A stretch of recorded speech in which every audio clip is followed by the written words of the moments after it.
This is the TSG Multimedia Podcast for February of 2024. We're sponsored this month by Podomatic and the TSG Train Crew on Patreon. Thank you very much. I'm your host, John, and this is the longest continuously running train-related podcast I'm aware of, going strong for well over 14 years. Right now, as you're watching this, I'm in a place called Santa Rosa, producing the virtual portion of the annual Layout Design and Operations Weekend event. This meet has been going on for about 30 years, and for the last 3 straight years, we've been doing it as a hybrid event. That's when an event is both in person and also live streamed to a virtual audience of attendees who can't be there in person.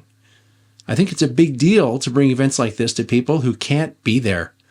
Not only does it give those people something cool to watch, but it also includes them in something positive and special they would otherwise miss out on completely. Now, a lot has been said about the recent Amherst train show and how, most people can't go to these kind of events, so don't feel bad if you weren't able to make it out. Now, a train show might be a little bit different from the meet that I'm talking about doing right now, but there's no reason why we can't bring events to people who are stuck at home. We have the technology, and it doesn't have to require a ton of complicated equipment. You can bring any event to a virtual audience with as little as a computer and an internet connection, or even with just a smartphone. The only thing missing from most in-person only events is the will to include people who can't be there, and we're working to change that. Anyway, this month we're running a little light since we're smack dab in the middle of what I call our not-so-busy season, but I still have some interesting tidbits for you, including the last look I'll ever have at the property where the Fern Creek and Western Garden Railroad was, a brief update about the equipment from that layout, updates on editing, a visit to the SBHRS, and more. Hi, I did something kind of train-related today. I'm over here at my buddy Seth's place, and we did a product spotlight about something that he's holding. What is that thing? It's so small. Well, it's a switch machine, a switch motor that you can use to electrically control your turnouts. So it would be a replacement or a alternative to a tortoise-type switch machine. But it's way smaller. Way, way smaller. So we're going to talk about this in much more detail on a product spotlight that either just came out or it'll come out next week. So you can be on the lookout for that. So on January 14th, I went back to 419 Ocean View Avenue, which is where the Fern Creek and Western lived for 9+ years. I was there for a different reason, but while I was there, I took some photos of some familiar places with very unfamiliar appearances. This is a view of the yard where the largest part of the Fern Creek and Western used to be, the front yard. And this photo shows where the Priya Canyon trestle used to be. And you'll notice there's a bunch of holes in the ground. This is where the miniature trees that used to be here were taken up because the trees were preserved, which I think is pretty cool. You can see in the upper right corner that the tunnel, or what used to be the tunnel, is completely gone. The wood that served as the tunnel's ceiling or roof was completely rotted out, so that was something that was going to have to be fixed anyway, but it's weird to see it in this state. In this photo, the foreground on the right is where the Fern Creek yard used to be, and the raised portion to the left in the corner of the yard there is where Nolensburg was, completely gone. Here we see what's left of Mountain Charlie, and the raised garden box that was built to provide enough depth for plenty of operational interest. Track and everything completely gone. And here's a view from an angle that we would see dozens of times during an open house as we helped operate this railroad. And on the bottom third of this picture, sort of to the right, where that little fern tree is growing, you can see where what was called the Lee Viaduct used to be. This was a huge custom scratch-built bridge that bridged the garden box from the last scene to the sort of island there in the middle. And so it's kind of surreal to see that it's all gone. It's strange, a layout can mean a lot of things to people. This one was kind of a living, breathing event where people would go and hang out, and a lot of friendships were made here. And as sad as it is to see this, what used to be a layout in this state, it's also kind of compelling to think about the possibilities for when the layout is rebuilt somewhere else. What's it going to be? On the 17th, we went live with the Talking Trains show. For this episode, I was joined by special guest co-host Jennifer Howell once again, and after a brief update about the Layout Design and Operations Weekend event that's happening right now, we spoke with John Crisanti about his newly released Montana Rail Link book. John's presentation was great too, covering Montana Rail Link in a fair amount of detail. The show is worth checking out on the replay, and after seeing the book that John sent me that same week, I can also say that it's also worth getting for your collection with tons of great pictures and history to enjoy. We did something train related today. Came to the South Bay Historical Railroad Society for the members meeting. And these are held, about half a dozen times every year. And we don't make it to all of them. They have a lot of really good stuff going on here. And if you're in the Bay Area and haven't been here before, it would be worth checking out SBHRS.org. Come volunteer.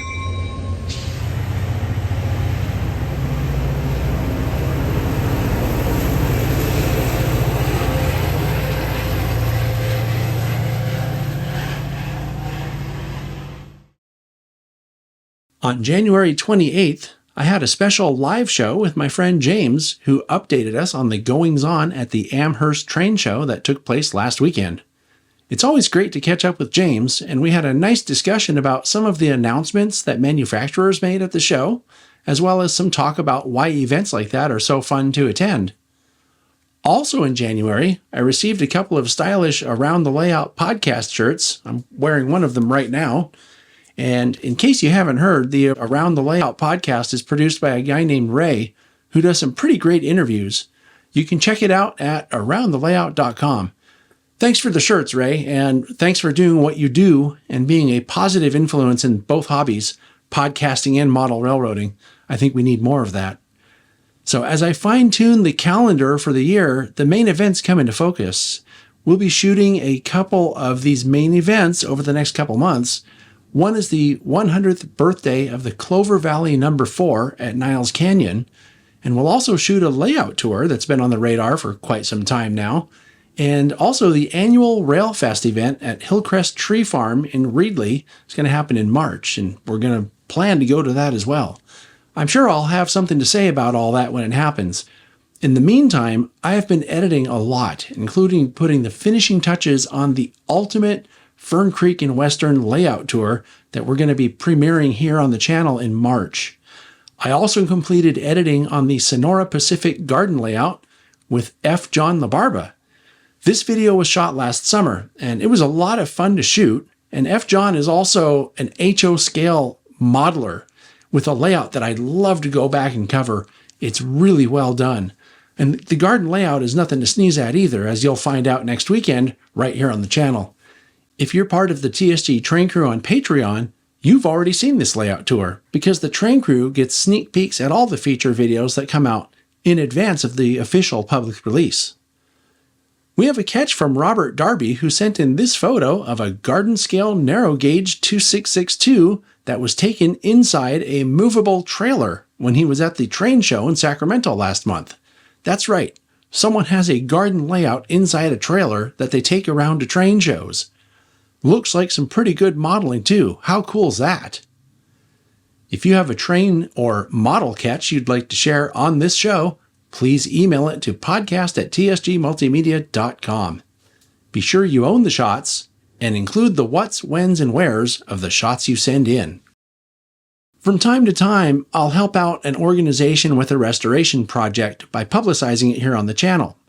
A great example of this is the 1744 restoration up at Niles Canyon that I've been documenting the progress on. The three main goals I've identified in our mission here at TSG Multimedia are documenting prototype railroads and rail fanning, promoting model railroading, and preserving history. 1744 fits perfectly with two of those goals in that mission. Sometimes I'm contacted by people with personal GoFundMe type requests, and some of these requests sound legitimate, and I really want to help. However, I don't. I can't. No matter how valid they seem, I can't do it, because if I help one person with a GoFundMe, then to be fair, I'd have to help everyone who seems to have a good cause. And next thing you know, it's all I'd be doing. And this channel and TSG Multimedia's social media pages in other places are not about publicizing or promoting personal things like that. And frankly, I doubt most of the viewers who keep up with what we're doing here want to be pitched to give money to everyone and their brother every day, right? It's hard enough asking people to help support my own work here, because I doubt they want to hear that either. It's only done out of necessity, and every penny that's generated by TSG Multimedia goes to keeping these lights on. So believe me when I say no one's getting rich here, nor will they. Unless, right, by some strange miracle, the channel goes super viral, in which case I may become a kind of benefactor for some of these personal GoFundMe type projects that I hear about. It's hard to field these requests because I'm exactly the kind of person who really wants to help everyone. So while I'm absolutely sympathetic to most people's dreams of doing something they can't afford on their own, I just can't publicize for strangers on my platform simply because that's not what we do here. In any case, I wanted to get that off my chest because these kinds of requests come in fairly often, and I really don't want anyone who's asking to think that they're not worthy or something like that. This just isn't the right place for it.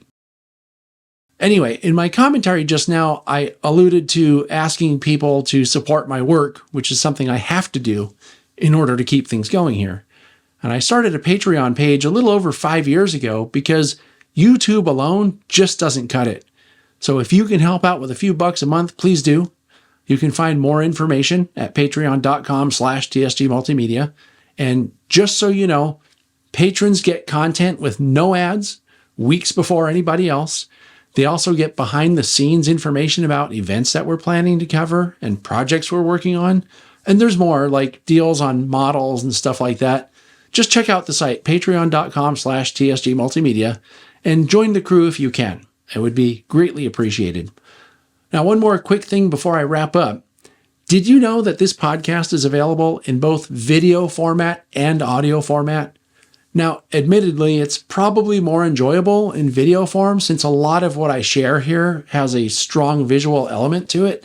But if you have more time to keep up with us by listening in the car, for example, you can find the podcast in audio-only form almost anywhere you get audio podcast content, including the Google Play and Apple Podcast stores. So with all that being said, stay tuned here because I'll be updating you on more of the events I'm planning to cover as 2024 rolls along. And before you know it, we'll be talking about all the great things we did this year and looking forward to 2025. Thanks for watching. I'll see you next time.